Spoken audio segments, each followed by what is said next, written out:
Sei o quanto seu tempo é valioso, por isso vamos direto ao assunto. Você já ouviu falar em economia colaborativa?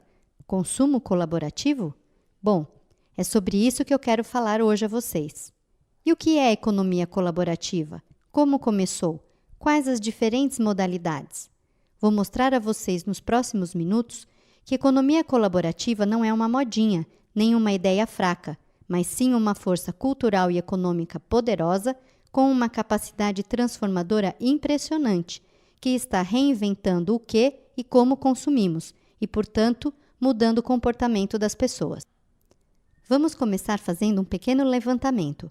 Por favor, erga a mão quem tem em casa mais de um objeto como livro, CD, DVD, roupa, completamente sem uso, que provavelmente não vai ser usado de novo, mas mesmo assim você não consegue jogar fora ou simplesmente doar?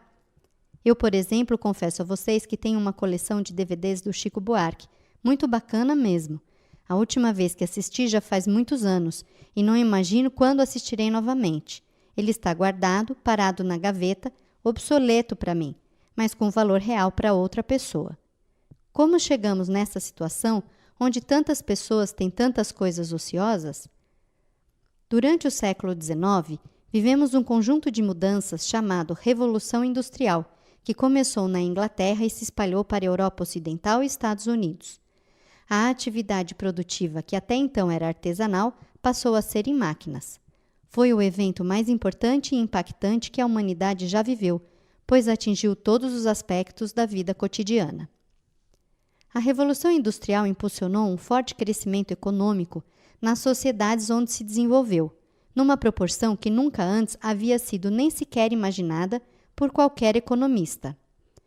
Além do gigante crescimento econômico, a Revolução Industrial trouxe também outras mudanças. Os trabalhadores perderam o controle do processo produtivo, uma vez que passaram a trabalhar para um patrão, perdendo a posse da matéria-prima, do produto final e do lucro. Para Marx, esta revolução gerou o capitalismo. Surge então a classe emergente de novos ricos, que passa a consumir ansiosa por mostrar sua riqueza e seu poder social. Estas pessoas gastavam pesadamente em bens visíveis como joias e roupas, para mostrar que eram prósperas e se diferenciar das massas. Compravam e consumiam bens pela autopropaganda, tanto quanto ou se não mais do que pela utilidade. E assim começou na década de 20, explodindo em 1950 o hiperconsumo, ou seja, consumo de uma massa voraz, levando à aquisição interminável de coisas que temos que ter.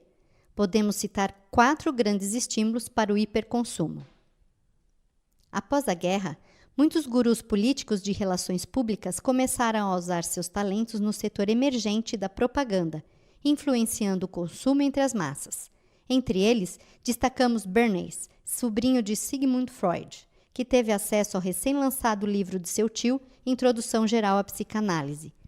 Neste livro, Bernays encontrou sustentação científica para suas ideias de persuasão e reforçou sua crença na capacidade de manipular o comportamento do consumidor pela ligação a conteúdos subconscientes poderosos e impulsivos, como agressividade e sexualidade, conectando-se não apenas a quem o consumidor é, mas quem ele gostaria de ser, fazendo com que o consumidor adquirisse não o que precisava, mas sim o que desejava. Bernays não apenas mudou o que as pessoas compravam, mas também transformou hábitos sociais tradicionais. Uma das empresas que o contratou foi a American Tobacco Company. Apesar da ampla popularidade dos cigarros, não era considerado aceitável que as mulheres fumassem em público. Bernays percebeu que o verdadeiro desejo para as mulheres não eram os cigarros em si, mas a liberdade de fazer as mesmas coisas que os homens. Bernays garantiu, então, que todos os meios de comunicação cobrissem a parada de Páscoa de Nova York em 1929 e conseguiu que um grupo de jovens debutantes atraentes marchassem com sua melhor roupa de domingo. A um sinal de Bernays, todas as mulheres acenderam um cigarro Lucky Strike. O comunicado de imprensa descreveu esta marcha como acendendo as tochas da liberdade nos interesses da igualdade entre os sexos. A ideia era que qualquer pessoa que fosse contra as mulheres fumarem pareceria ser contra a liberdade delas. Apesar disso não ter eliminado completamente o tabu contra o fumo entre as mulheres, A quantidade de mulheres que começou a fumar disparou e as receitas da American Tobacco deram um salto de 32 milhões de dólares apenas naquele ano. Quando você leva em consideração que uma pessoa em média vê mais de 3.000 mensagens publicitárias por dia, não é de surpreender que tenhamos nos tornado tão seduzidos pelo impulso do novo e pelo desejo de adquirir mais. Influenciadores como Bernays faziam parte de uma força maior, que desenvolveu e reforçou um sistema que convertia os desejos dos consumidores em necessidades e em hábitos cotidianos. Frank McNamara, chefe da Hamilton Credit Corporation, levou seus sócios para um jantar, e esse jantar foi batizado como a primeira ceia. Tendo esquecido seu dinheiro em casa, pensou como seria bom poder pagar uma conta sem precisar do dinheiro vivo, o que foi sua inspiração para a criação do primeiro cartão de crédito. Muitos estudos têm sido feitos em relação ao uso do cartão de crédito e vale a pena conhecer alguns deles. Um estudo mostrou que a simples exposição da imagem da logomarca de um cartão de crédito é suficiente para afetar a quantia que uma pessoa está disposta a pagar e o seu tempo de decisão. Ou seja, as pessoas pensam menos e por menos tempo quando gastam com plástico. Em outro estudo, estudantes deveriam oferecer lances para a compra de ingressos de jogo de beisebol. Os estudantes com cartão de crédito ofereceram valores 113% acima dos estudantes que estavam com dinheiro, mostrando como foram menos capazes de conter seu desejo e mais imprudentes com seus lances. E em outro estudo, foram abordados diversos estudantes ao saírem de uma livraria do campus com suas compras. Era perguntado a cada um qual o valor exato que havia acabado de gastar. Dos estudantes que pagaram com cartão de crédito, apenas 35% conseguiram lembrar a quantia. O restante ou falou um número muito abaixo da quantia real ou simplesmente não sabia. O cartão de crédito tornou possível a seguinte formulação: preciso comprar isso porque é maior, melhor, mais rápido, mais novo. Há um gasto acelerado, um gasto insensato, um gasto maior. Esta tendência não se afasta muito da utopia descrita no livro de Aldous Huxley, Admirável Mundo Novo, em que as crianças são doutrinadas a consumir desde o seu nascimento, sendo condicionadas por professores que sussurram nos seus ouvidos enquanto elas dormem. Adoro ter roupas novas. A equação é simples. Quanto mais crédito tivermos, mais coisas poderemos comprar, mais recursos serão consumidos e mais lixo será criado. Você sabia que existem mais de 4 cartões de crédito para cada americano? Em 1920, enfrentando o mercado crescente de carros usados e a concorrência com o modelo T de Henry Ford, cada vez mais barato, Alfred Sloan assumiu a presidência da General Motors de seu pai. Observando como setores de moda e têxtil estavam crescendo rapidamente ao atualizar designs, ele propôs que os consumidores trocassem de carro por uma questão de estilo, muito antes dos seus carros se desgastarem. Ele convenceu sua equipe a mudar o estilo da carcaça sob o nome de inovação do produto, mesmo o produto ainda sendo muito novo. Lançou o Chevrolet, que foi um sucesso notável, e aí nasceu a ideia da obsolescência percebida e de mudar por mudar. Henry Ford, ao fundar a Ford Motor Company em 1901, queria fazer com que todos pudessem ter um carro e lançou em 1908 um carro que era simples de dirigir, barato, fácil de consertar e durável. Durante 15 anos, Ford mostrou uma dedicação entusiasmada em insistir no design original do modelo T, exceto por poucas e pequenas mudanças. Em 1922, ele proclamou: "Nos disseram que o objeto do negócio deveria fazer com que as pessoas comprassem frequentemente e que é um mau negócio tentar fazer qualquer coisa que dure para sempre. Mas nosso princípio de negócio é exatamente o contrário. Nunca fazemos uma melhoria que torne qualquer modelo anterior obsoleto." Ford manteve a demanda de consumo, reduzindo o preço do modelo T de $950 em 1909 para $290 em 1924, por meio das eficiências e da escala que se tornou possível graças à linha de montagem. Mas em 1927, com a maioria das famílias tendo um carro, a concorrência cada vez maior das melhorias de design contínuas da GM e com a ameaça da Grande Depressão, esta estratégia falhou. Depois que a unidade número 15 milhões do modelo T saiu da linha de montagem, a produção foi interrompida e surgiram carros como o modelo A e o V8, com diversos estilos e modelos. Henry Ford perdeu a batalha para a obsolescência. A chave para a prosperidade econômica é a criação organizada da insatisfação. Assim, o desafio é desenvolver um público que sempre tem um apetite tão voraz quanto suas máquinas. Se todo mundo estivesse satisfeito, ninguém teria interesse em comprar coisas novas. Os fabricantes induziam as pessoas a comprar cada vez mais produtos, de maneira mais rápida, e criavam desejo até mesmo quando as necessidades do cliente já estavam satisfeitas. A obsolescência percebida, fazendo os produtos parecerem desatualizados, menos desejáveis e precisando ser trocados, foi uma estratégia dominada pelos fabricantes de automóveis, mas não foi suficiente. Os consumidores ainda controlavam seus desejos de atualizar ou melhorar. Os fabricantes precisavam tirar esta decisão das mãos dos consumidores. Foi então que Bernard London, um corretor de imóveis em Manhattan, propôs o arrendamento de vida de todos os produtos manufaturados. Seu conceito não foi aplicado exatamente como sugerido, mas foi o princípio da proposta adotado por designers de produtos na década de 50, que começaram a projetar para o lixo, e assim nasceu a obsolescência planejada.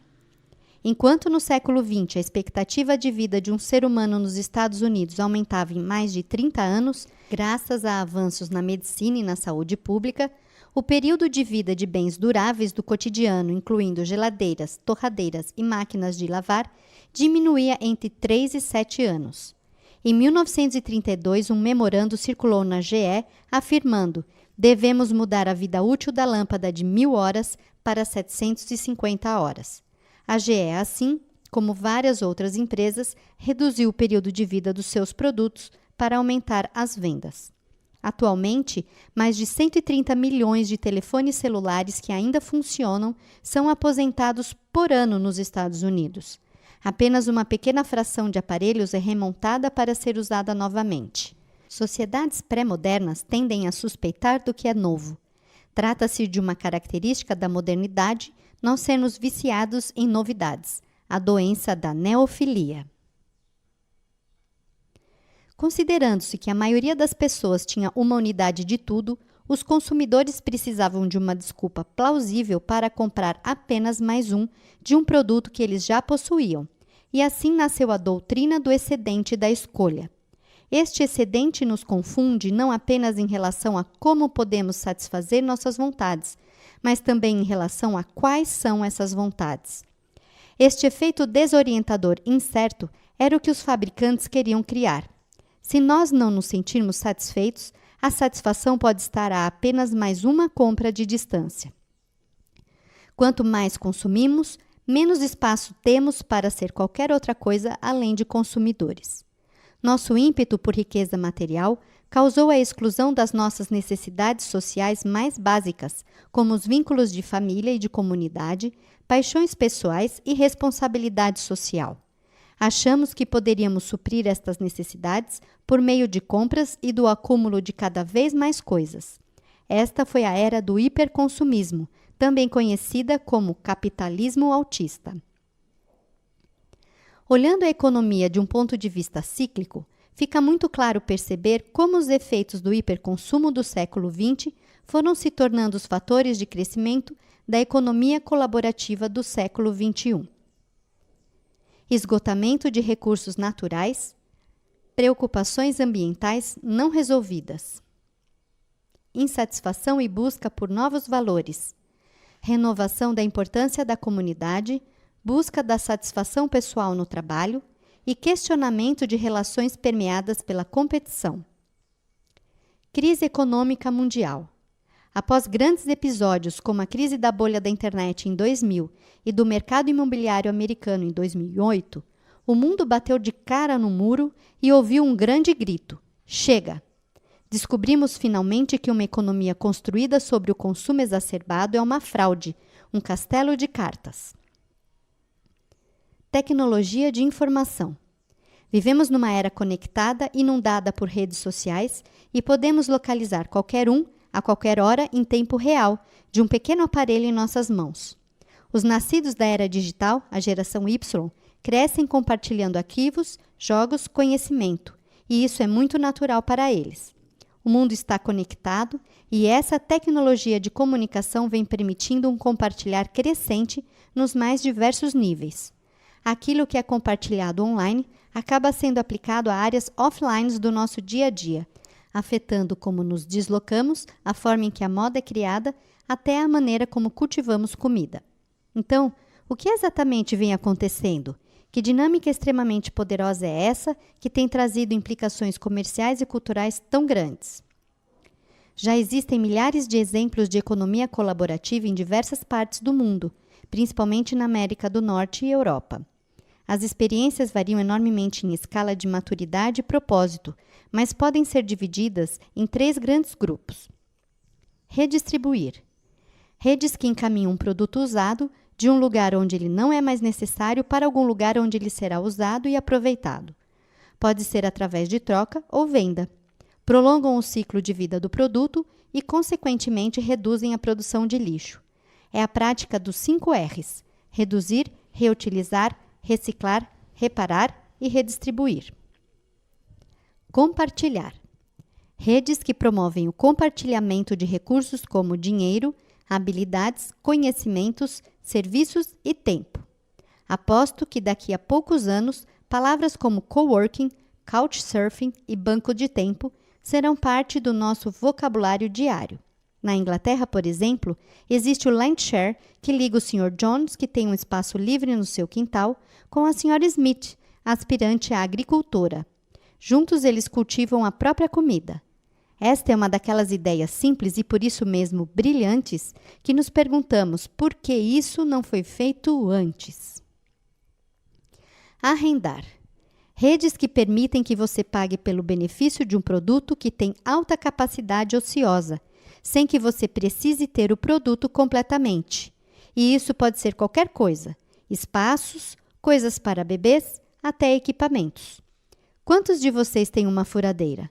Você sabe que essa furadeira será usada por cerca de 12 minutos em toda a sua vida útil? É meio ridículo, não é? Porque, na verdade, você precisa do buraco e não da furadeira. Então, por que não alugar uma furadeira ao invés de comprar? Ou melhor ainda, se você já tem, alugue a sua furadeira para outras pessoas e ganhe algum dinheiro com isso. Aqui fica muito claro que o acesso é melhor do que a posse.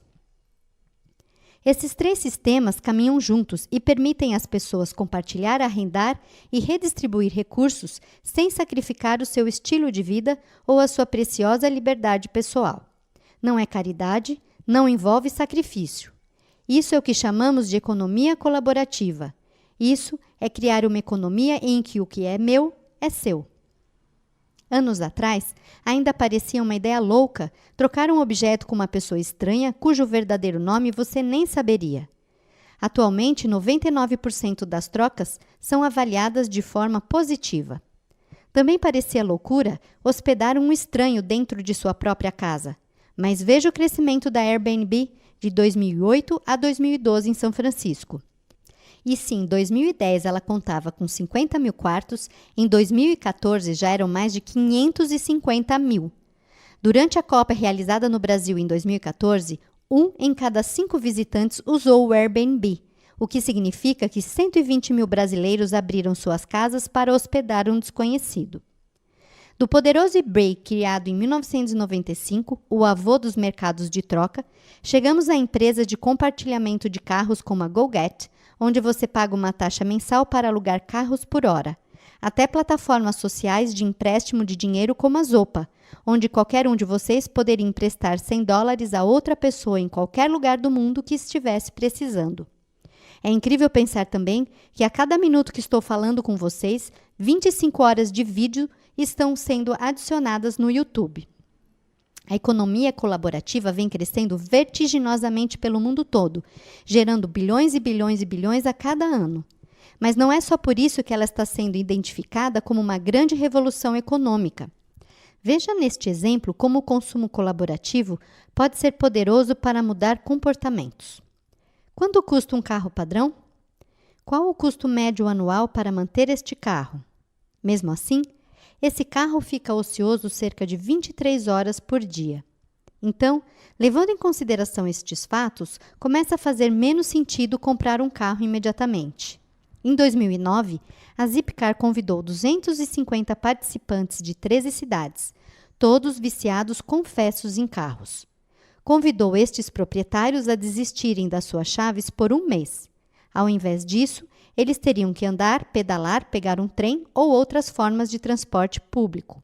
E só poderiam usar sua conta no Zipcar quando absolutamente necessário. Os resultados desse desafio, após um mês, foram surpreendentes. Além de muitos quilos que foram perdidos apenas por conta do exercício extra, 100 dos 250 participantes não quiseram suas chaves de volta. Em outras palavras, os viciados em carros tinham perdido seu desejo de possuir. Uma excelente pergunta a ser feita agora é: mas a economia colaborativa sempre existiu, não é mesmo? Realmente, você tem razão. A economia colaborativa sempre existiu e costumava ser praticada entre amigos e familiares. E pense também nas bibliotecas e nas lavanderias. Mas agora a economia colaborativa está entrando numa nova era, graças à difusão tecnológica e modernos sistemas de reputação para gerar confiança. A partilha se torna mais simples, suave, divertida e acontece numa rede muito mais distribuída. Estamos compartilhando e colaborando de novo, mas agora em proporções gigantescas e de maneiras mais modernas do que os hippies. Há uma citação ótima do New York Times que diz: compartilhar está para a posse, assim como o iPod está para a fita cassete, e assim como a energia solar está para a mina de carvão. Mais importante do que apresentar a economia colaborativa como algo novo ou inovador, é enfatizar seu aspecto de originalidade, no sentido de resgate das nossas origens.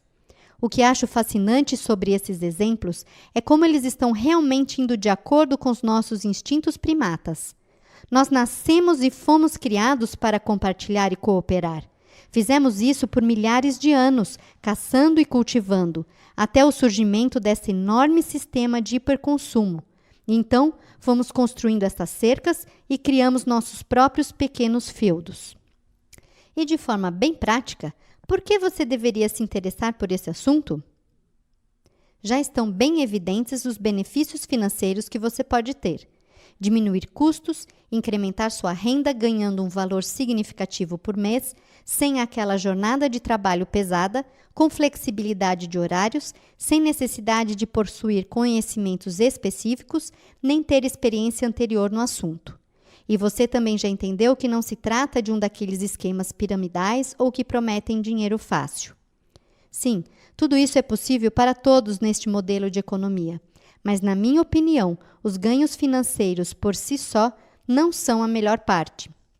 Desde alguns meses, quando comecei a me dedicar e estudar nessa área, me apaixonei completamente pelo comportamento cooperativo e todas as mudanças que estão implícitas nele, financeiras, ambientais, sociais e culturais. O que realmente me fascina e me motivou a criar O Bem Que Se Tem é justamente a combinação de todos esses benefícios, que juntos se potencializam e constroem exponencialmente a abundância da economia colaborativa. Nesse momento, também me sinto comprometida em garantir a verdade nas premissas básicas desta nova economia: confiança, comunidade, empoderamento e redistribuição dos recursos gerados pela própria rede.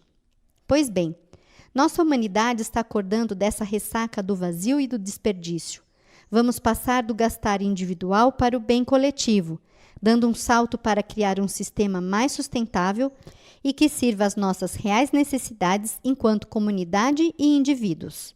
Somos convidados a passar do consumir ao cuidar, da competição à colaboração, do possuir ao usufruir, do valor monetário para o valor global. Ingressamos num sistema que busca o equilíbrio entre compromisso, liberdade, confiança, reciprocidade. Queremos a sustentabilidade como princípio inerente e irrevogável. Buscamos a diminuição do desperdício e a redução dos prejuízos ambientais. Podemos dizer que agora geramos conexão com estranhos e aumentamos a sensação de pertencimento, resgatando o caráter humano. Melhoramos a eficiência do acesso a bens e serviços. Elevamos o índice de qualidade de vida e de autoestima. Aprendemos quando o suficiente realmente é suficiente. Colocamos a reputação como a nova moeda social, detentora de um valor monetário real. Produzimos multirriquezas, conhecimento, cultura e criatividade.